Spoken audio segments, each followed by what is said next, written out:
너희에게 평강이 있을지어다. 아멘. 목소리가 조금 돌아오니까 들을만 하시죠? 지난 일주일 또 지난 삶에서 여러 병마와 싸워 이기시고 이 자리에 오신 우리 하나님의 사람들, 그리고 좋은 소식으로 우리 모든 교우들에게 기도의 응답의 소식을, 기쁨을 주셨던 우리 성도님들 참 감사드리고 수고 많으셨습니다. 지금 혹시 질병과 함께 씨름하고 계시는 분이 계시다면 하나님께서 더 온전히 치료해 주시기를 다시 한번 예수님 이름으로 기도합니다. 아멘. 누군가를 보고 싶어 하는 간절함이 내 삶을 이렇게 좀 이렇게 했던 적이 있으십니까? 그 사람 참 보고 싶다. 아까 이제 전화를 받고 싶다라는 안교 시간에 말씀도 있으셨는데 누군가를 정말 보고 싶어 하는 사람이 계십니까 지금? 자녀일 수도 있고 먼저 간 남편일 수도 있고 멀리 있는 누군가일 수도 있고, 성경에 나오는 위대했던 한 사람 사도 바울이 정말 보고 싶어 했던 사람이 있었다라고 말씀에 기록이 되어 있습니다. 제가 그게 궁금했습니다.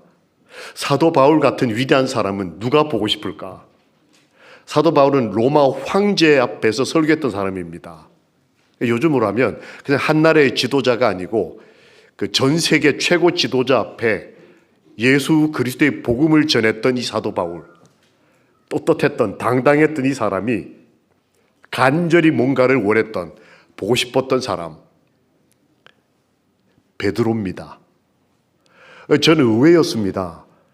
꽤 사도 바울과 이 베드로가 정치적으로 보면 교회 안에서 경쟁 관계에 있었습니다. 서로 누가 크냐, 나는 베드로 파다, 나는 바울 파다, 나는 예수님 파다, 뭐 이래가지고 이 두 사람이 예수님 말고는 꽤 큰 초기 교회에 있어서 큰 인물들이었어요.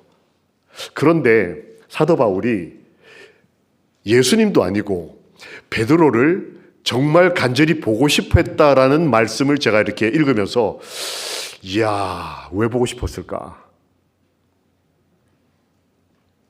그러면서 이렇게 고린도전서 9장 5절에 기록합니다. 고린도전서 9장 5절에 우리가 다른 사도들과 주의 형제들과 게바와 같이, 이 게바가 시몬의 다른 이름, 번역하면 베드로란 이름이에요. 게바와 같이 믿음에 자매된 아내를 데리고 다닐 권리가 없겠느냐. 고린도전서 9장은 사도 바울이 나도 사람이다, 나도 교회 안에서 권리가 있다라는 말을 일반 자기를 비난하고 적대시하는 사람들에게 변명처럼 했던 말을 기록한 글이 고린도전서 9장입니다. 나도 사도고 나도 재림교인이고 권리가 있다. 너네들한테 그렇게 무시받고 이렇게 지적질을 당할 사람이 아니다라는 말을 하려고 하면서 무슨 말을 하냐면 나도 베드로처럼 누구를 데리고 다닐 권리, 믿음을 가진 자매된 아내. 바울은 누가 없었습니까? 아내가 없었어요. 근데 베드로는 아내가 있었습니다. 결혼한 제자였어요.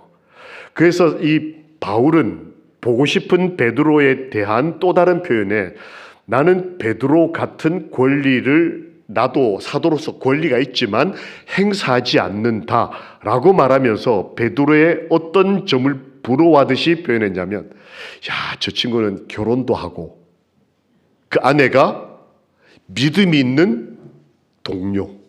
이게 원문에 보면 동반자라고 해요. 같이 동반하는 사람.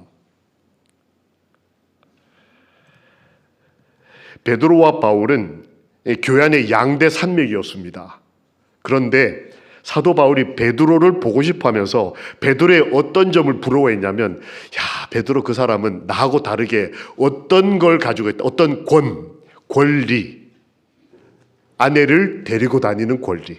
근데 그 아내가 믿음을 가진 아내와 함께 다니는 권리가 베드로에게 있다. 이거를 언급하면서 나는 그런 권리는 없지만 그래도 나도 사도로서 다른 권리를 가지고 있다라고 표현할 때 이 표현을 썼습니다. 그러면서 베드로를 만나고 싶어 했어요.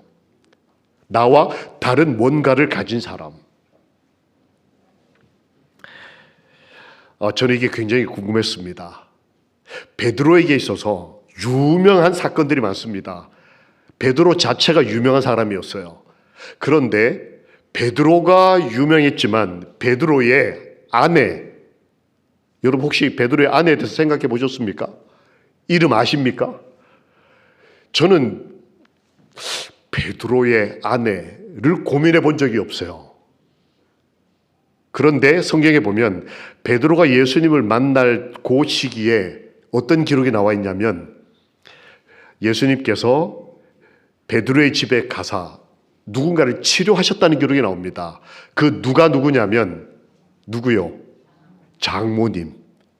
즉 베드로가 결혼을 했고 결혼한 아내의 어머니가 열병을 앓고 있었는데 예수님이 베드로를 나 따라오라 말하기 전에 먼저 그 집에 가서 베드로의 장모님을 치료해 줬다라는 기록이 있고 그 장모님이 치료받고 난 다음에 예수님을 수종들었다. 즉 이 수종들었다 말이 뭐냐면 자기 인생을 예수님께 바쳤다. 그런데 거기에 그 사건에서도 열병 앓던 장모님의 딸 혹은 베드로의 아내에 대한 기록은 전혀 없습니다. 그런데 왜 사도 바울이 베드로를 보고 싶어 하면서 유독 베드로의 아내에 대해서 언급했을까? 이게 굉장히 궁금하고 도대체 누구였을까? 나에게도 권리가 있다라는 것을 주장하면서 베드로에 대한 권리, 베드로만이 가지고 있는 권리에 대해서 아내를 얘기했어요.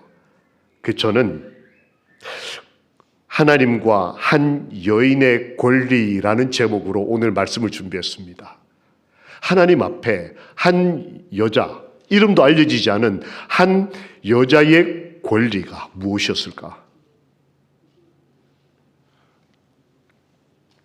권리에 대해서 생각해 보셨습니까? 권익, 인권.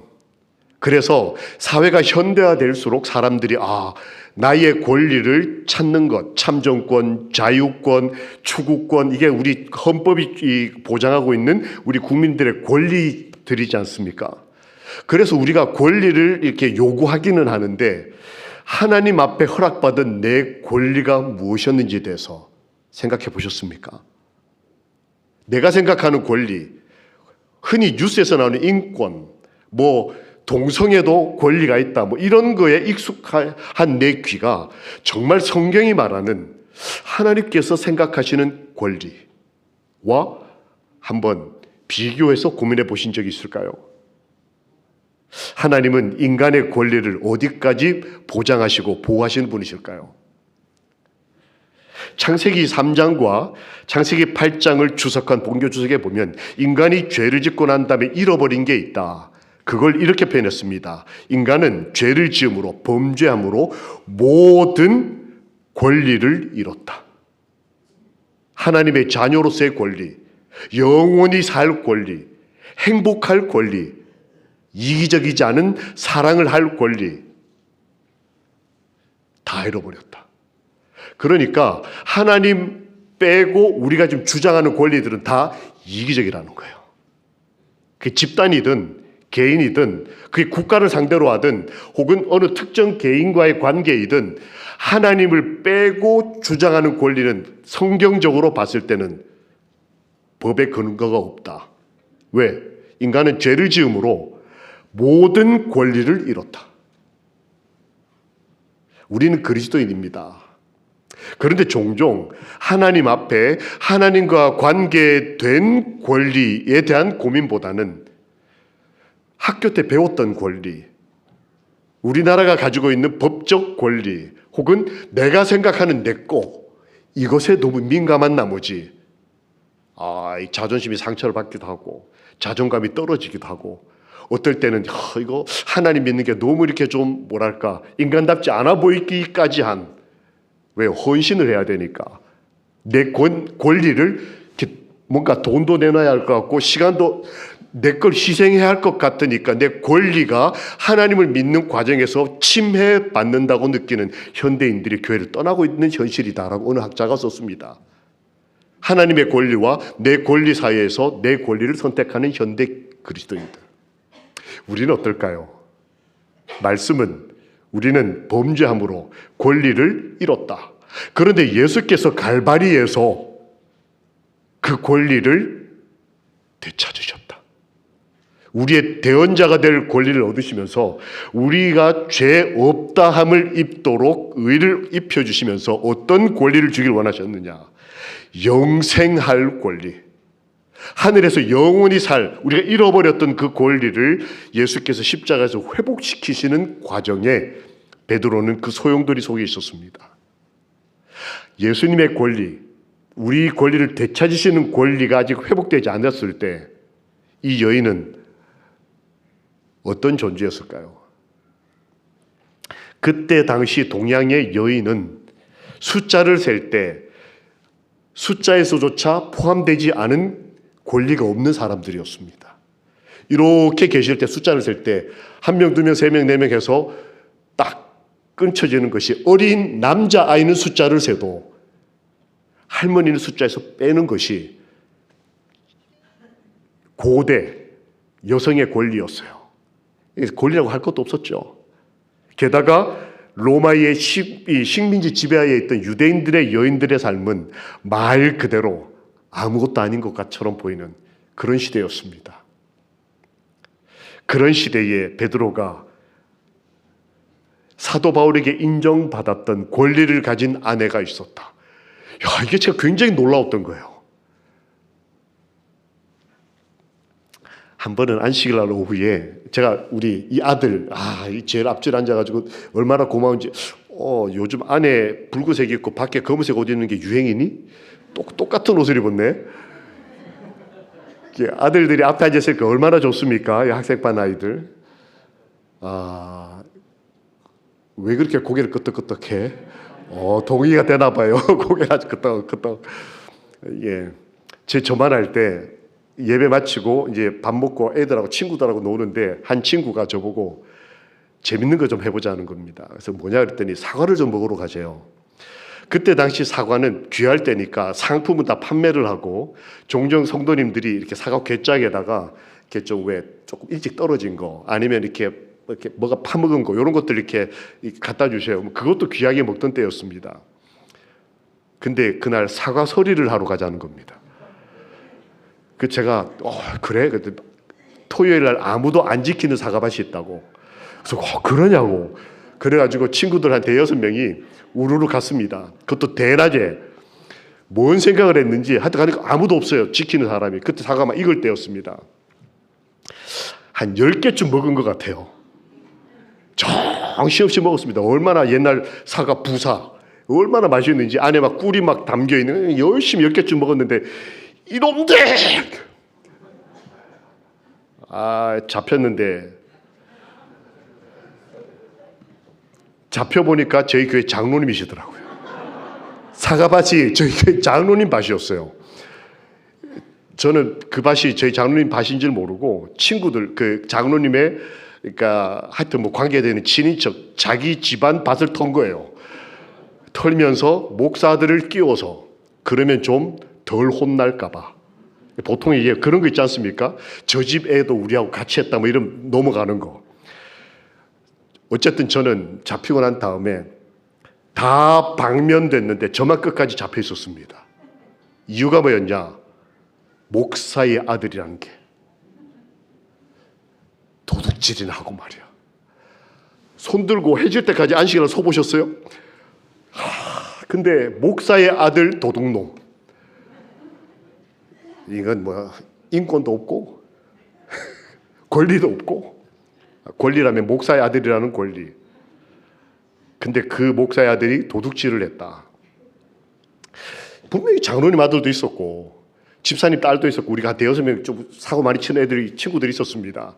분명히 같이 사고를 쳤는데 저는 그날 불합당한 권리만 인정되고 나머지는 다 무시되는, 조용히 이러고 있다가 얼마나 친구가 미운지, 아니 장로님 하신지 말이라도 하든지.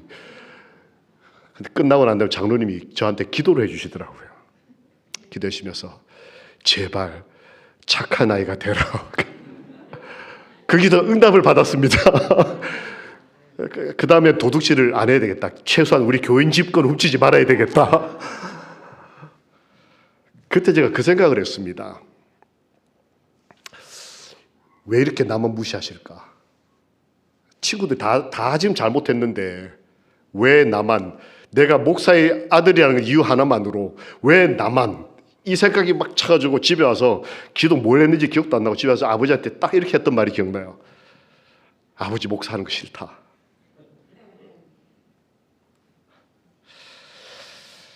우리가 하나님의 자녀인 거 싫다라고 말할 때가 종종 있습니다. 세상에서 불이익당하는 것 같으니까. 똑같은 실수를 했는데 그리스도인이 그래서 돼, 뭐 이런 거 혹시 들어보셨습니까? 예수 믿는 사람이 왜 그래?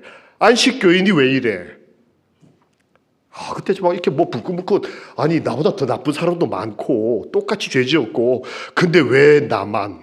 하나님 믿는 게 이게 인권에 해가 되는 것 같은, 그래서 교회를 떠나는 사람들이 많다는 거예요. 자신의 지성과 자신의 경험에 비춰봤을 때에 인권보다 신권이 강조되는 것처럼 보이는 이 교회를 떠나는, 과연 그랬을까? 믿음의 자매된 아내와 함께함이 베드로에게 권리였고, 그 베드로를 보고 싶어 했던 것이 신약시대의 위대한 신학자요 지도자였던 바울이었습니다. 그럼 바울에게 이 여인의 권리는 무엇이었을까요? 남편이 어느 날 잡았던 물고기 다 버리고 삶의 방식이었던 직장 포기하고 갑자기 예수님을 따라 떠나버렸습니다. 그리고 3년 반 동안 전화 한 통 없는, 전화기가 없었으니까.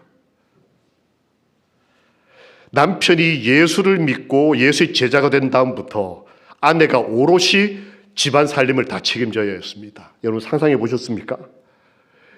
다른 결혼 안 한 제자들은 그렇다 치고, 결혼하고 장모님이 얼마 전까지 열병을 앓아서 그 치료비로 돈을 꽤 썼을 것 같고, 그날은 어쩌다가 맨날 밤마다 그물 뿌려봐야 고기 잡지 못하던 이 무능한 남편이 그날은 복을 받아서 물고기를 막 잡았는데, 예수님 믿고 따르겠다고 물고기 다 버리고 그물까지 포기하고 예수님을 쫓아가는 바람에 이 아내는 이름 없이 최소한 3년 반 이상을 죽을 만큼 고생했을 것 같습니다. 자식 혼자 책임 다 지고. 그 다음에 남편이 좀 잘 나가면 좋겠는데 어느 날 소문을 들어보니까 바다에서 바다 위를 걷겠다고 배에서 뛰어내렸다는 소문을 들었습니다. 남들이 뭐라고 하겠어요? 그래도 예수 믿고 좀 잘 되고 그 다음에 좀 자식들도 잘 되고 이러면 좋겠는데, 남편이 예수 믿고 교회 가더니 바다에서 막 배에서 뛰어내려서 걸어가겠다고 하고, 그리고 또 물에 빠져 죽을 뻔하고, 어느 날은 산꼭대기에 올라가더니 거기다 집을 짓겠다고 하고, 기억나십니까? 변화산 위에 올라가서 여기다 초막을 짓고 우리가 함께 살았으면 좋겠습니다. 아내는 지금 저 밑에서 생고생하고 있는데 남편은 산꼭대기에다 집 짓고 살겠다고 하는, 이런 남편의 얘기를 들었을 때 아내의 마음이 어땠을까요? 더 기가 막힌 건 그 남편이 어느 날 배신자가 됐습니다. 교회 가서 신실히 살기라도 하면 좋겠는데 어느 날 그렇게 가족도 다 팽개치고 따라가던 예수님을 뭐 했다? 나는 예수님을 모른다. 나는 예수님을 모른다. 3번이나 부인했습니다. 게다가 거짓말까지 하는 남편을 보면서 이 아내의 마음이 어땠을까요? 그리고 얼마 후에는 로마에 끌려가서 처형됩니다. 십자가에 거꾸로 매달린 채로 죽어가는 남편. 아내 된 사람의 마음에 그 남편과 관계된 예수님이 어떤 분으로 보였을까요? 아내의 권리를 보장해주는 분으로 보였을까요? 예수 믿는 남편이 아내의 인권을 책임져주는 그런 현대화되고 아주 좋은 분으로 보였을까요? 현대적, 지금 우리가 생각하고 있는 관점에서 볼 때 성경에 나오는 수많은 이해되지 않는 선택, 그 중에 하나가 이 여인의 선택이었습니다. 그런데 그 여인이 떠나지 않았던 이유가 뭘까요? 남편이 변화되는 걸 봤습니다. 어부에서 사도로. 내 남편이 예수 믿더니 예수 믿기 전에는 참 존재감 없고 밤새 가서 고기 낚아봐야 한 마리 건지지 못하는 그런 구르는 돌, 해변에 그 베드로라는 이름이 구르는 돌이라는 뜻이죠. 해변에 수없이 흩어져 있는 그 구르는 돌 중에 하나밖에 안 되는 그 자기 남편이 12사도 중에 하나가 됐다. 내 아내가, 내 남편이, 내 자녀가 예수를 믿고 난 다음에 그 삶이 변화되는 것, 그게 정말 베드로의 권리였고, 그걸 지켜보는 이 아내, 이름조차 밝혀지지 않은 이 아내의 진짜 행복한 권리가 뭐였을까? 잘 먹고 잘 사는 거였을까? 아니면 배가 한 척에서 두 척 되고 네 척 되는 것이었을까? 아니면 남편이 변화되는 것을 보는 것, 남편이 행복해하는 것을 보는 것, 이게 진짜 이 한 여인의 권리였을까? 남편이 자기에 대한 인식이 바뀌는 것입니다.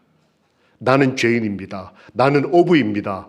이렇게 말하던 사람이 베드로전서와 베드로후서에 보면, 베드로전서 1장 1절, 후서 1장 1절에 보면 주의 부르심 받아 사도된 나 베드로, 자기를 인식하기를, 자기 권리를 나는 어부다 이렇게 하지 않고 나는 부르심 받은 사도다, 이걸 그 아내가 옆에서 보는 것입니다.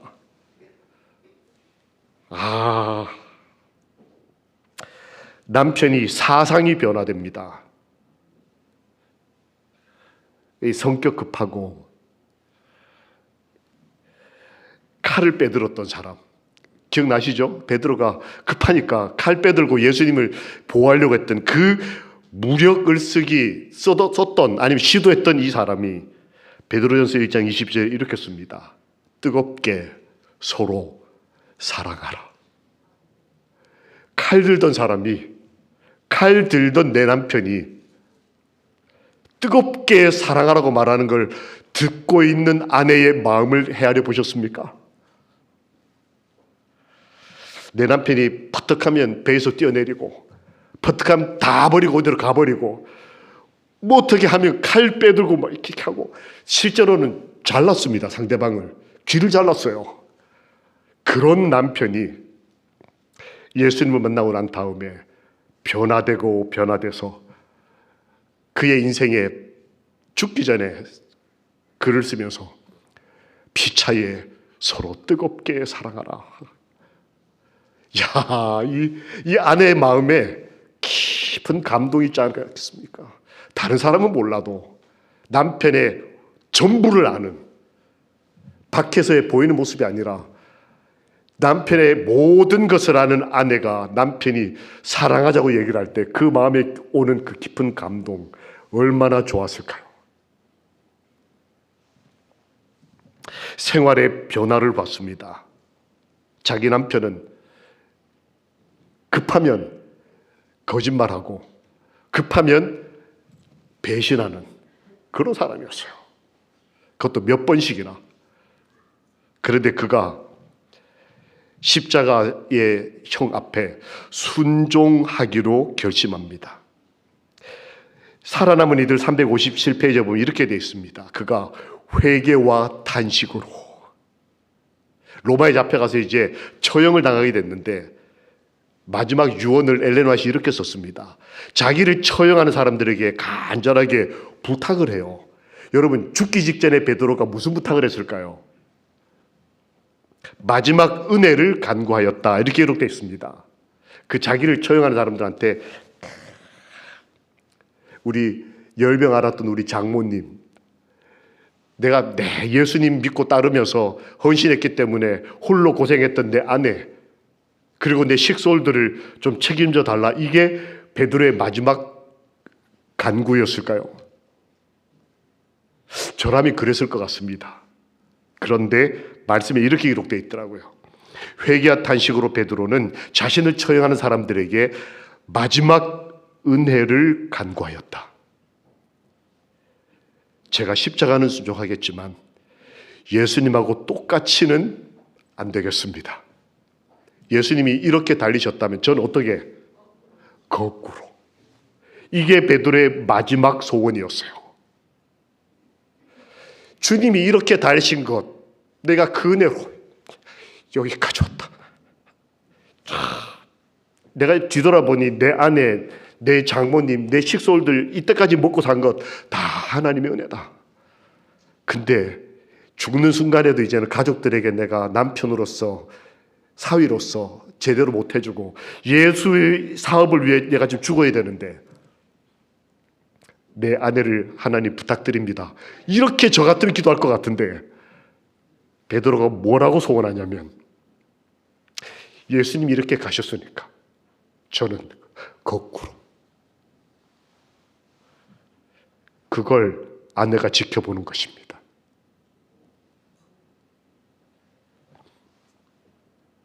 이 아내에게 이 남편 베드로, 이 남편에게 아내 그리스도인이 어떤 모습으로 비춰질까요? 우리의 권리가 무엇입니까?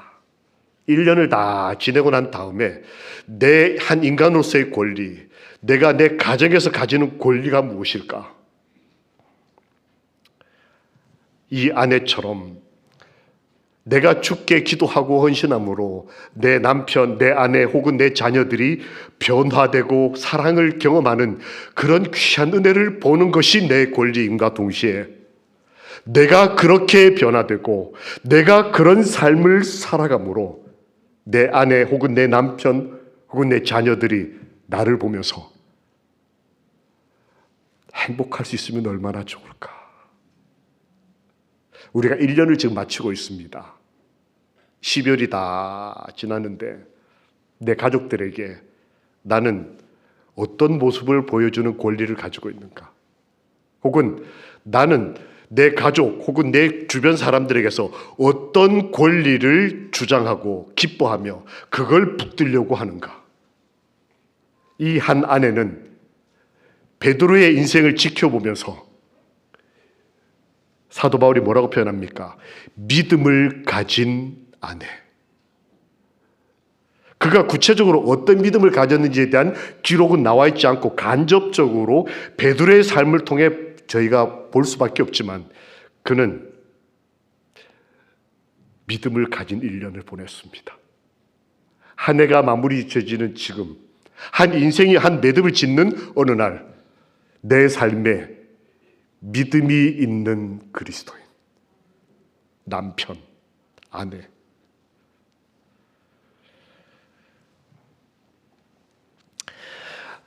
이 성경적 표현에 의하면 사도 바울이 이렇게 씁니다. 믿음을 가진 아내를 데리고 다닐 권리라고 성경에 표현이 되어 있어요.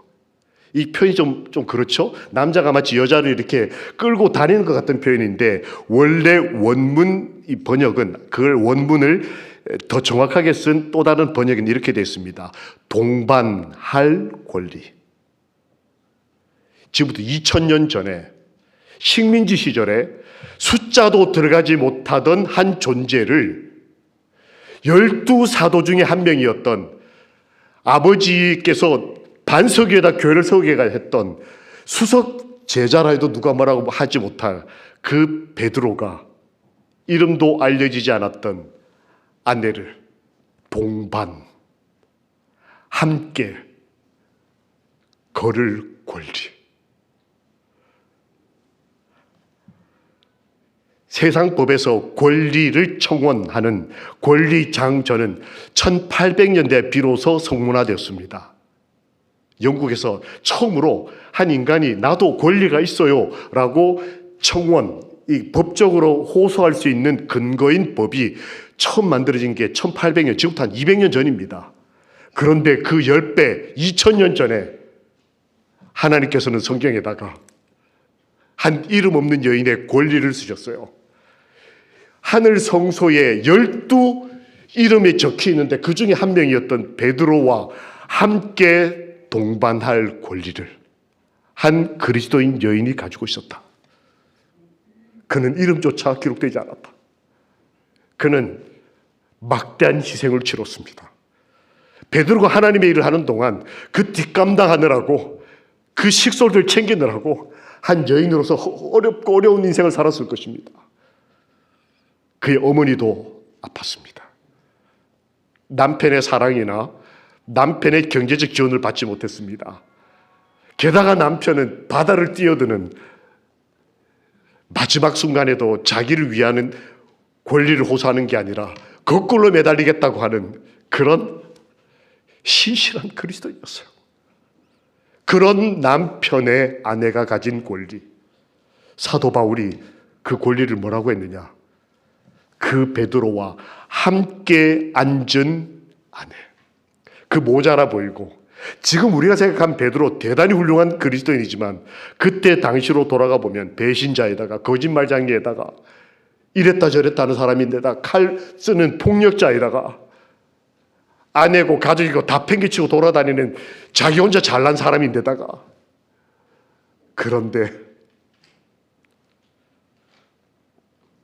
자기 가족 집은 챙기지도 않으면서 산 꼭대기에다가 초가 짓고 살겠다는 이 철없는 남편처럼 보이는 사람의 심장에 예수님께서 계신다. 그게 자기 남편의 최고의 권리고 그가 하나님과 연결됐을 때 변화되어 하늘 사도로 그의 삶이 바뀌는 것을 보면서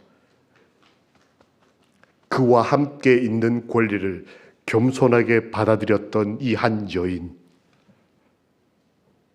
그냥 누구도 모르고 지나갔을 이 여인의 삶을 누가 알아본 것입니까? 사도 바울이 알아봤어요. 나는 결혼도 못 해봤는데 이건 결코 결혼이 부럽진 않은데 나처럼 사는 것도 괜찮은데 베드로한테 부러운 게 하나 있다. 그의 아내는 믿음이 있는 동반하는 아내. 다른 말로 바꾸면 베드로가 겪었던 그 순환과 고난의 길 옆에 이름 없는 한 아내가 따라다니고 있었다. 남편이 죽을 고비를 넘길 때도, 남편이 산 위에 올라가서 내려오지 않을 때도, 남편이 큰 죄를 짓고 통곡할 때도 동반자가 있었다. 아내가 옆에 있었던 것입니다. 그 모든 삶을 지켜보면서 이 아내는 남편을 지킬 권리, 결혼을 지킬 권리, 가정을 지킬 권리, 그리고 부족한 배우자지만 함께 하나님과 살아가며 변해가는 남편을 존경할 권리, 그리고 그의 사랑을 받을 권리. 베드로가 초반엔 이랬지만 베드로 전서 후서에 기록된 대로 우리가 사랑하자 이렇게 하지 않고 뜨겁게 사랑하자, 이걸 1차적으로 경험한 사람이 누굴까요? 그 아내가, 우리 남편이 철들고 나이 들고 예수님이 따라 변화되더니 사랑하는데 그냥 사랑하지 않고 뜨겁게 사랑하는 사람이 됐다. 그런 남편과 동반자로 살아갈 권리를 그 아내는 붙들고 있었습니다. 사도 바울은 그런 아내를 가진, 그런 믿음을 가진 베드로를 보고 싶어 했다. 두 위대한 지도자가 다른 점이 너무나 많았습니다. 하나는 지적이고 배운 것 많고 국회의원이고 결혼하지 않고 전적인 헌신과 충성을 다 바치고, 그러나 한 명은 배운 거 없고 가진 것 없고 결혼해서 책임까지 막중하고, 둘 다 마지막은 로마에서 같이 예수님을 위해 목숨을 바치며 그들의 신앙을 지켜냈습니다. 둘이 만났을 때 서로 얼마나 좋았을까. 예수님께서 십자가에서 그들에게 주신 것, 그래서 베드로가 그걸 받아들이고 자신도 십자가에서 그걸 순종한 권리, 시대소망 530페이지에서 이렇게 기록되어 있습니다. 영생을 주실 수 있는 권리, 그걸 예수님이 취하셨다. 그걸 제자들에게 사도로 나눠주셨고, 베드로는 다른 모든 권리를 주장하는 것보다 인간이 잃어버렸던 권리, 영원히 살 수 있는 권리, 하늘 본향에 들어갈 수 있는 권리를 붙들었고, 그 안에도 그 믿음을 같이 붙들었습니다. 우리 하늘가족 여러분, 1년이 맞춰져 갑니다. 이 시간에 우리 가족들 앞에, 우리 하나님 앞에 나는 어떤 권리를 주장하고 어떤 권리로 행복함을 경험하고, 또 내년에 어떤 권리를 하나님 앞에 펼쳐놓고 하나님의 권리와 함께 아름다운 인생을 꾸려갈 것인가. 우리를 영원히 살 수 있도록 잃어버렸던 권리를 되찾아 주신 예수 그리스도 안에서 참된 권리를 선물 받는 하나님의 성도들이 되시기를 예수님의 이름으로 축원합니다.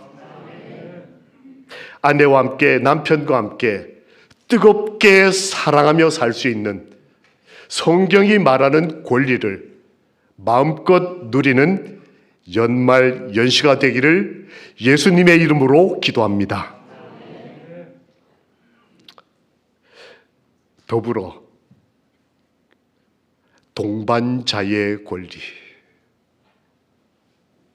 사도 바울이 그렇게 부러워했던, 베드로는 믿음의 친구, 가족일 수도 있고 자녀일 수도 있고, 때로는 우리 마석교회 성도들, 이웃, 우리 집사님일 수도 있고, 하나님 저에게 동반자의 권리를 좀 주십시오. 제가 누군가의 동반자가 되어주고, 저에게도 누군가가 좀 동반자가 되어 주십시오. 그래서 하나님이 허락하신 이 권리를 수호하고 하나님이 주신 이 영생의 권리를 열매를 거둘 때까지 꼭 지킬 수 있도록 하나님 도와주십시오. 우리 자녀들이 영생할 수 있는 권리, 내 남편과 내 아내가 구원받을 권리, 하나님이 함께 하심으로 행복하고 뜨겁게 사랑할 수 있는 권리, 이 권리를 하나님께 주장하고 그 잃어버렸던 권리를 회복시키신 예수의 이름으로 보장받으시고 그 권리가 지켜지는 내년 한 해, 올 연말이 되기를 소망합니다. 아멘. 제가 한번 지난번에 잠깐 얘기하고 지나갔던 한 사람 얘기를 하려고 합니다. 그분은 리어커를 끌면서 고물을 모으는 분이었습니다. 마을 사람들에게 사람 대접을 받지 못하는 분이었어요. 인권이 없어 보였습니다. 애들조차도 쫓아다니면서 병 갖다 주면 엿을 한 가락씩 주고 이렇게 해서 이웃 그 어린 아이들조차도 고물 장수 혹은 엿쟁이로 불렸습니다. 근데 어느 날 그분이 저희 집에서 저녁을 드시고 계셨습니다. 그래서 제가 너무 놀라서, 몸에서 냄새는 나고 이분이 이렇게 리어커를 저희 집 앞에다 파킹을 하시고 그 엿 몇 개를 가지고 들어오셔서 저녁을 먹고 그걸 후식으로 주셨어요. 그래서 저는 그분이 저희 집에 와서 식사하는 날이면 다른 건 다 기억을 못해도 엿을 얻어먹었던 기억이 나요. 그래서 종종 생각나는 분이었습니다. 근데 이제 여러분들이 그분과 식사하는 저희 아버지나 장로님을 이해를 못 하셨어요. 누구냐 도대체 그분이, 왜 그분과 함께 이 식사를 하고 그분을 안방으로 모시고 그분이 오신다 그러면 저희 어머니가 학교 선생님들 대접하듯이 똑같이 식사 준비를 하시는 이유가 뭔지를 저 같은 어린 나이에는 이해할 수 없었습니다. 그의 권리가 뭔지를 이해할 수가 없었어요. 그의 인권이 뭔지를. 근데 그분이 식사를 하시고 나면 한 20-30분 이제 저희 아버지나 장로님하고 성경 얘기를 나누셨습니다. 예수님 얘기를 하셨어요. 그리고 그 천대받고 그리고 세상에 그냥 먼지처럼 살던 사람들에게 예수께서 사도라는 권리를 주시고 그리스도인이라는 삶을 주셨다는 것을 이분이 들으시면서 변화가 일어났습니다. 그리고 그분이 어느 날은 목욕 재개를 하고 오셨습니다. 어느 날은 엿이 아닌 다른 먹거리를 저희들에게 선물로 주셨습니다. 그리고 어느 날은 그분이 사라지셨습니다. 대학을 다시 가셨다고 하더라고요. 나중에 알고 봤더니 그분은 서울에 있는 인서울 유명한 대학의 법대 출신이었어요. 근데 살아야 될 자기 자신의 존재 가치를 느끼지 못하는, 사람이 왜 살아야 할까? 내 권리가 뭔지, 그리고 내 미래가 뭔지를 전혀 모르겠어요. 그래서 막 살던 분이었어요. 그러다 보니까 이분이 하다가 나중에 리어크 끌고 다니면서 사람들의 삶을 지켜보던 그런 분이었어요. 뭐 가난한 철학자쯤 되는 모양이었던 것 같습니다. 그런데 이분이 예수 그리스도를 만나고 난 다음에, 그리고 그분의 한 인간으로서의 권리를 귀히 보는 몇 성도들의 동반자 된 뜨거운 사랑 때문에 바뀌고. 그래서 그분이 새 삶을 살기로 결심하고 나중에 목사님이 되셨어요. 그래서 자기처럼 사는 사람들을 찾아다니면서 한 인간이 가진 그 영원히 살 하나님의 자녀로서의 진정한 권리를 깨우쳐주고, 우리가 이렇게 살 사람들이 아니다, 그 놀라운 삶을 몸소 보여주는 그런 하나님의 사람으로 지금도 수많은 사람에게 복음을 전하며 사시는 원로 목사님이 되셨습니다. 얼마 전에 그 지역으로 갔다가 그분을 만났습니다. 저 요만할 때, 서리하고 다닐 때 저를 봤던 그분이 목사가 되시고 저도 목사가 돼서 둘이 만나 손을 잡았는데, 야, 우리 둘은 다 성공했다. 너는 도둑놈, 자기는 엿쟁이.